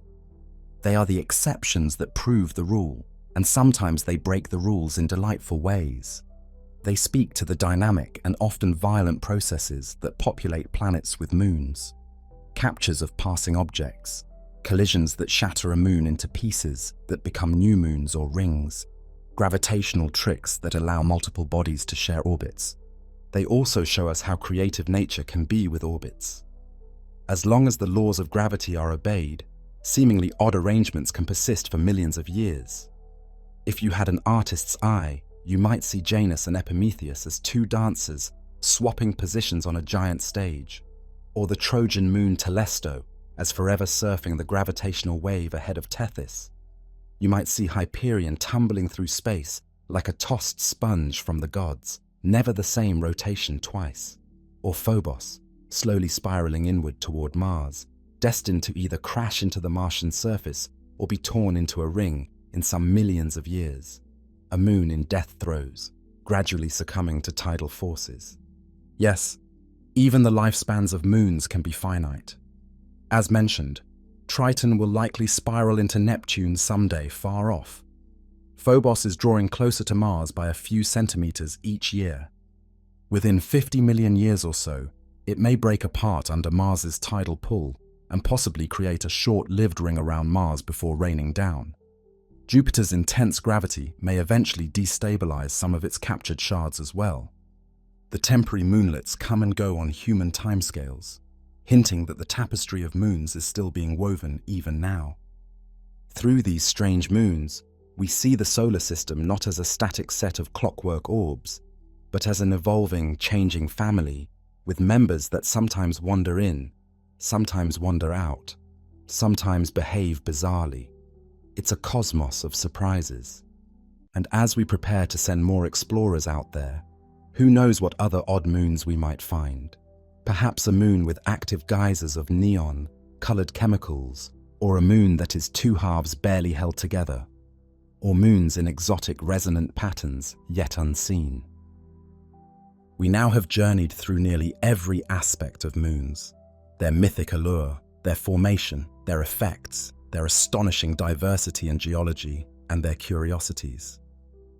Our attention turns next to how we humans have stepped into this story with our machines and our own feet, through missions that have explored these moons, and how those missions have enriched our understanding and prepared us for even grander adventures to come. Reaching the moons, from Apollo to tomorrow's missions. Humanity's fascination with moons has not remained in the realm of observation and theory. We have boldly taken voyages to these distant worlds, sending spacecraft to uncover their secrets. Each mission, whether crewed or robotic, has been a chapter in our unfolding understanding of moons, transforming points of light into real places with landscapes and histories. Let's journey through some of the landmark missions that have explored moons and look ahead to the missions on the horizon. The first tentative steps were robotic. In the late 1950s and 1960s, during the dawn of the space age, both superpowers, the United States and the Soviet Union, set their sights on Earth's moon. The Soviet lunar program achieved a series of historic firsts: the first human, made object to hit the moon, the first photos of the moon's far side, and later the first soft landing and the first robotic rover. These early missions proved the moon was reachable and prepared the way for something even bolder, landing humans there. In July 1969, the world watched in collective awe as Apollo 11 carried Neil Armstrong and Buzz Aldrin to the Sea of Tranquility. When Armstrong stepped off the lunar module's ladder, uttering, "That's one small step for a man, one giant leap for mankind," a dream as old as humanity was realized. The astronauts found a world of grey dust and rocks under a black sky, Earth hanging blue and bright above the horizon. Aldrin described the lunar landscape as magnificent desolation. Over the course of 6 Apollo missions, 12 humans walked on the moon, exploring different regions, driving a lunar rover across the soil, setting up experiments, and collecting rocks. These samples, returned to Earth, revolutionized lunar science. They told us the moon's composition, its volcanic past, and supported the giant impact theory by revealing the moon's similarity to Earth's mantle. Apollo 8, months before the landing, had already given us the iconic Earthrise photo, Earth rising over the moon's limb, an image that redefined how we see ourselves, a delicate blue marble in the vastness as witnessed from the moon. Apollo ended in 1972, and no human has been beyond low Earth orbit since, marking a pause in human moon exploration. But the legacy of Apollo lives on. In every reflective visor selfie an astronaut took on the moon, our planet is seen small behind them, a humbling perspective gifted to us by those missions. Even as Apollo ended, robotic explorers were gearing up to tour the outer solar system and its moons. In 1979, NASA's twin Voyager spacecraft flew past Jupiter and then Saturn. Voyager 1's cameras, as it swung by Jupiter, captured something astonishing. Active volcanoes on Io, the first proof of active volcanism beyond Earth. It was a discovery that made scientists gasp. Until that moment, we assumed moons would be cold and dead. Voyager also sent back tantalizing images of Europa's cracked ice shell and hints of complex surfaces on Ganymede and Callisto. At Saturn, Voyager 1 and 2 revealed Titan's thick, smoggy atmosphere and the spongy Hyperion, and many of Saturn's smaller moons in detail for the first time. These brief flybys were like flipping through a cosmic photo album, each image raising new questions. They paved the way for longer visits. In the 1990s, NASA's Galileo spacecraft became the first to orbit Jupiter. Galileo spent 8 years in the Jovian system, repeatedly flying by the Galilean moons. It confirmed that Europa likely harbors an ocean beneath its ice, photographed Europa's ridges and chaotic terrains up close, and even saw what looked like rafts of ice that had broken and shifted. Galileo also found evidence that Ganymede has its own magnetic field, and hinted that Callisto might have a subsurface ocean too. Meanwhile, Galileo watched Io's volcanoes in action, seeing plumes and red glowing lava, and mapped the resulting changes. This extended exploration turned those moons from curiosities into richly studied worlds.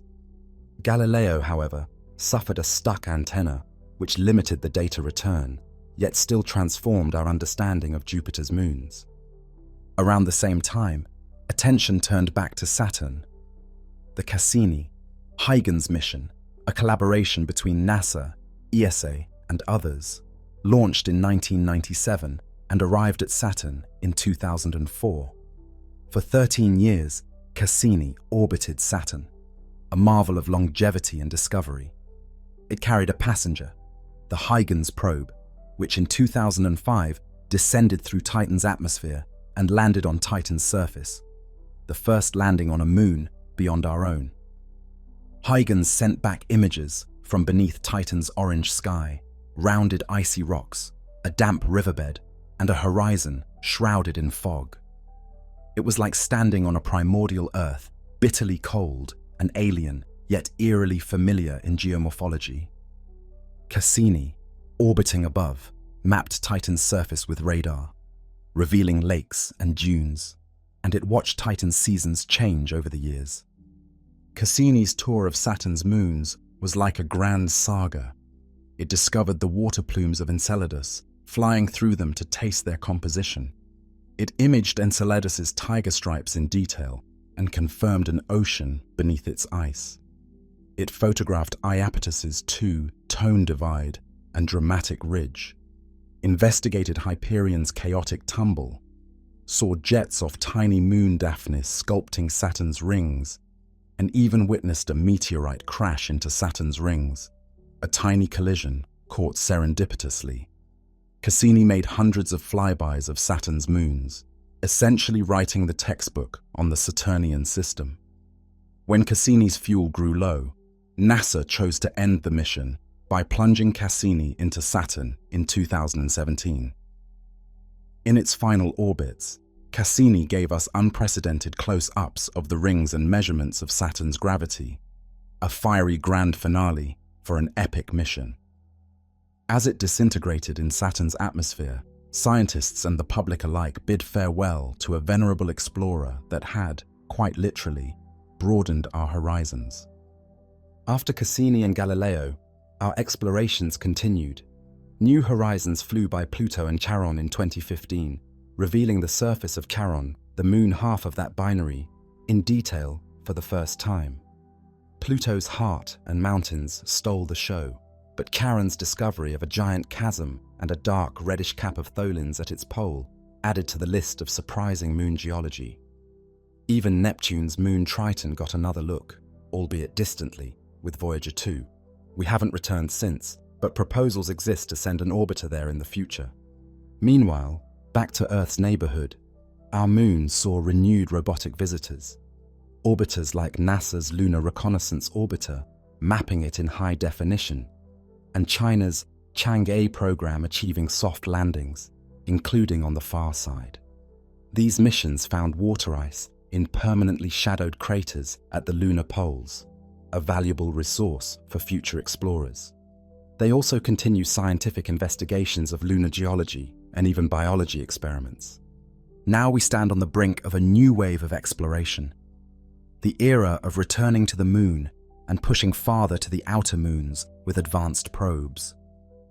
NASA's Artemis program is the flagship of human spaceflight in this realm. Named after Apollo's twin sister, Artemis aims to land the next man and the first woman on the moon, focusing on the lunar South Pole region where water ice resides in shadowed craters. Artemis I, an uncrewed test flight of the mighty Space Launch System rocket and Orion spacecraft, flew around the moon in 2022, heralding the return of NASA's crew, capable deep space vehicles. Artemis II will carry astronauts on a lunar flyby, and Artemis III, slated for the mid-2020s, hopes to put boots on lunar soil again. The plan is not just flags and footprints this time, but to establish a sustainable presence, perhaps a lunar base or the lunar gateway, to facilitate ongoing exploration. Living and working on the moon will serve as a test bed for eventual human missions to Mars. One can imagine future astronauts at the moon's south pole, sunlight skimming the horizon as they harvest ice for water and fuel, and look up to see the distant blue Earth and perhaps beyond it, glints of Jupiter or Saturn, moons gazing upon other moons. On the robotic front, one of the most anticipated missions is NASA's Europa Clipper, set to launch in the mid-2020s. This large spacecraft will orbit Jupiter and make dozens of close flybys of Europa, scanning its ice shell with radar, measuring its magnetic field to confirm the ocean's characteristics, imaging the surface at high resolution, and sniffing for any signs of plumes or organic molecules. Europa Clipper's goal is to assess Europa's habitability, essential groundwork, if we ever decide to drill through that ice or send a submarine into its ocean. Around the same time, the European Space Agency's JUICE mission, launched in 2023, is on its way. By 2030, JUICE will arrive at Jupiter and focus on Ganymede, while also studying Europa and Callisto in flybys. JUICE will give us an unprecedented look at Ganymede's magnetic field, its suspected ocean and surface. Looking further ahead, concepts are being studied for an Enceladus mission that would orbit or land on this tiny moon to directly search for signs of life, perhaps by sampling fresh plume material for complex organic compounds or even cell-like structures. Another mission, Dragonfly, is in development to go to Titan. This one a rotorcraft lander that will launch in 2027 and arrive in the mid-2030s. Dragonfly will hop between different sites on Titan's surface, investigating the chemistry of its dunes and possibly the edges of its methane seas, in search of prebiotic chemistry or even biosignatures, and to understand Titan's chemistry. Meanwhile, the Japanese Space Agency is preparing the Martian moon's exploration mission to Phobos. Scheduled to launch in the mid-2020s, MMX will land on Mars's moon Phobos, collect samples, and return them to Earth, aiming to reveal that moon's origins. Every mission to a moon brings new wonders. Cassini's findings of Enceladus's habitable ocean were not even on the radar when Cassini launched. We were taken completely by surprise. What surprises might Europa Clipper or Dragonfly or Artemis astronauts have in store? Perhaps plumes on Europa will reveal organic molecules more complex than any found off Earth so far. Perhaps Dragonfly will find that Titan's organic soup has formed something like primitive cell membranes or interesting electrical patterns in the hydrocarbon lakes. Maybe Artemis explorers will discover a new mineral in the lunar craters, or even microbial life hitchhiking from Earth that survived in lunar ice, giving cautionary data for planetary protection. These missions are not just about satisfying curiosity, they carry profound implications. If a future probe finds even microbial life on another moon, it would prove that life is not unique to Earth. If we find an absence of life in places that seem habitable, that too tells us something, that life might be rarer than we assume or needs more specific circumstances. Human missions like Artemis aim to make the moon a part of humanity's sphere, no longer an unattainable orb, but a place where people can work, research, and perhaps one day even mine resources or build observatories. There's also an emotional and cultural resonance to these explorations. Apollo's pale suits against grey dust became an icon of the 20th century. The image of Huygens landing on Titan, navigating by parachute down through orange clouds, fired imaginations about exploring alien skies. Each mission extends our senses. With cameras, we have stood on the slopes of mysterious mountains on the moon and looked back at Earth. We have floated above Jupiter's swirling storms, with Io glowing in the foreground. We have watched a sunset on Titan through a hazy atmosphere. We voyage through our probes, living vicariously through their lens. As we continue to reach out, it's worth remembering that these endeavors are also acts of stewardship of knowledge. We learn not just about those moons, but about Earth by comparison, about how planets and moons interact. And these missions inspire generations. Some who watched Apollo or Voyager are today the ones designing Artemis and Europa Clipper. Our expedition through the history and future of moon exploration underscores a theme. Once unreachable, moons are now within our grasp. We have touched our moon, orbited others, and landed on a few.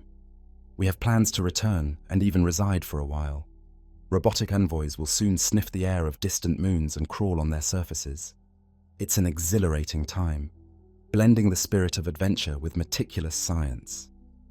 Equipped with all this knowledge and experience, our perspective shifts when we look up at the night sky now. We don't just see a bright moon, we see a place humans have stood and will stand again.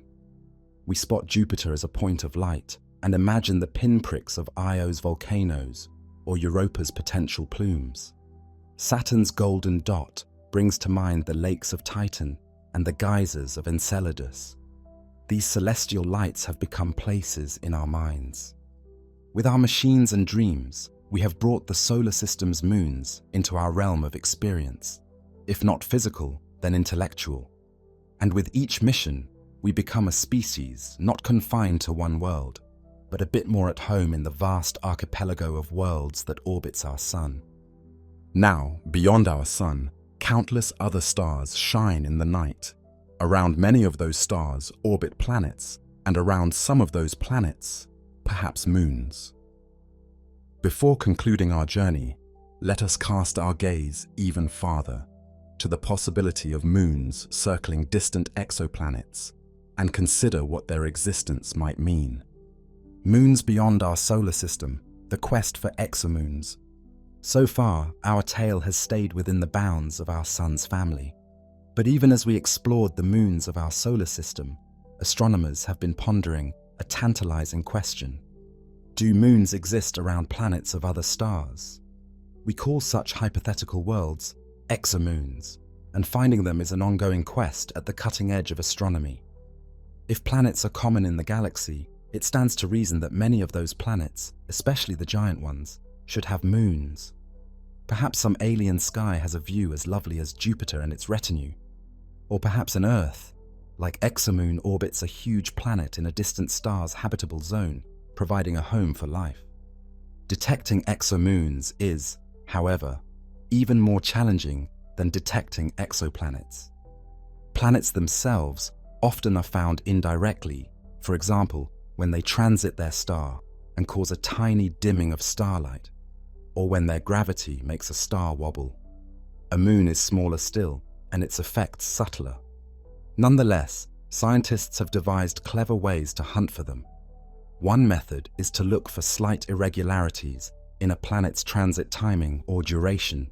An unseen moon tugging on the planet could cause it to wobble and transit a bit early or late, or produce extra dips in starlight. Another approach is direct imaging. A few large exoplanets have been photographed around stars. A sufficiently large and well-separated moon might one day be directly observed in such images. In 2018, researchers announced the first compelling exomoon candidate. Using data from the Kepler Space Telescope, they studied a Jupiter-sized exoplanet called Kepler 1625b, around 8,000 light-years away. They noticed hints that this planet's transit was followed by a smaller dip, possibly a Neptune-sized moon trailing the planet. Follow-up observations with the Hubble telescope added evidence that something was there, although the result remains unconfirmed and debated. If real, this exomoon would be far larger relative to its planet than any in our solar system, a reminder that exoplanets continue to surprise us with their diversity. In 2022, another possible exomoon was reported, also quite large, though it too awaits confirmation. Why the focus on giant moons? Simply because our current techniques are sensitive enough only to detect very large moons, likely gaseous or icy, around big planets. We don't yet have the capability to find an exomoon akin to our moon around a distant Earth-like planet. But as technology improves, through new space telescopes and more sensitive instruments, astronomers hope to eventually detect smaller exomoons, perhaps even down to the size of Mars or Earth. The implications of exomoons are exciting. Some scientists argue that an Earth-sized moon orbiting a gas giant in the habitable zone of a star could be a habitable world itself, essentially a moon planet with conditions for life. This scenario, reminiscent of science fiction locales like the forest moon of Endor in Star Wars, is scientifically plausible. A large moon could have an atmosphere, liquid water, and stable environments, all while orbiting a protective big planet. The presence of a giant planet could even shield the moon from excessive asteroid impacts or provide a magnetic field umbrella. On the other hand, it might also bathe the moon in radiation, posing challenges for life on the surface, but perhaps life could thrive underground or underwater. Exomoons also broaden our perspective on where life might arise. We now know to look not just at planets, but their moons. In our solar system, we see potentially life-friendly environments on moons like Europa and Enceladus. If similar moons exist elsewhere, the galaxy's habitable real estate could be significantly expanded. A star's habitable zone might contain giant planets that themselves are inhospitable gas balls, but their moons could be the true gems. The search for exomoons is a testament to our desire to not only find analogues of our planet, but also analogues of our moon and the rich relationships that moons have with their primaries.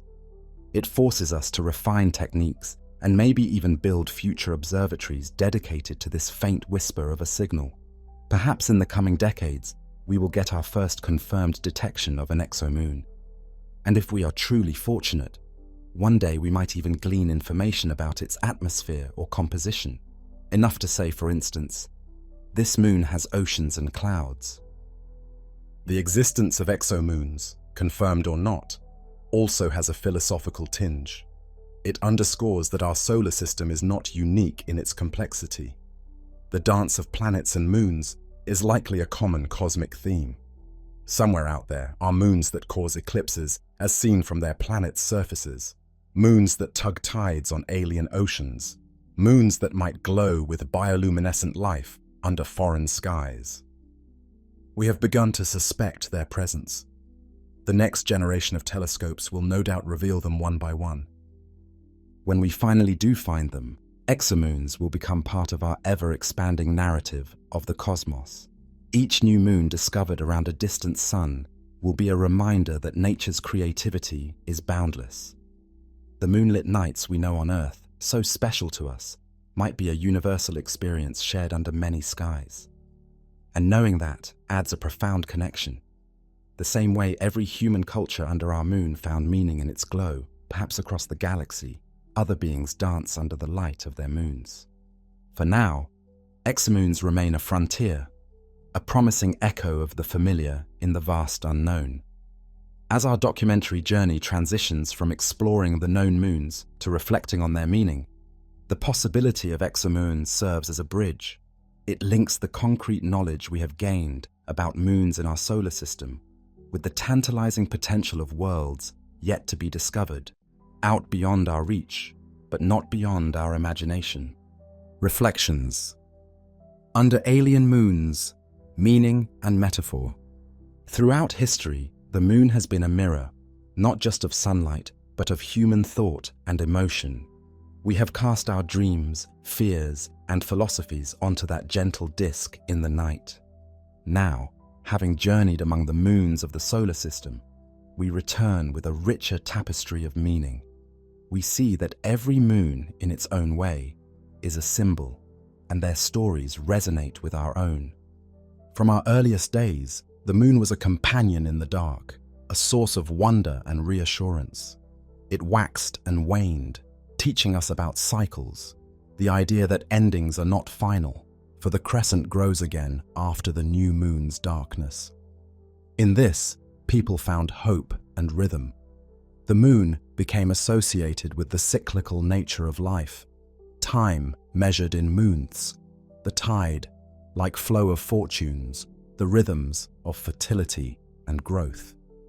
Poets compared the waxing moon to a growing child or the blossoming of love, and the waning moon to aging or heartbreak, yet promised renewal in the next cycle. Nearly every culture saw something personal in the moon's face. Some saw a compassionate figure, a goddess who lights the night and watches over lovers and lost travelers.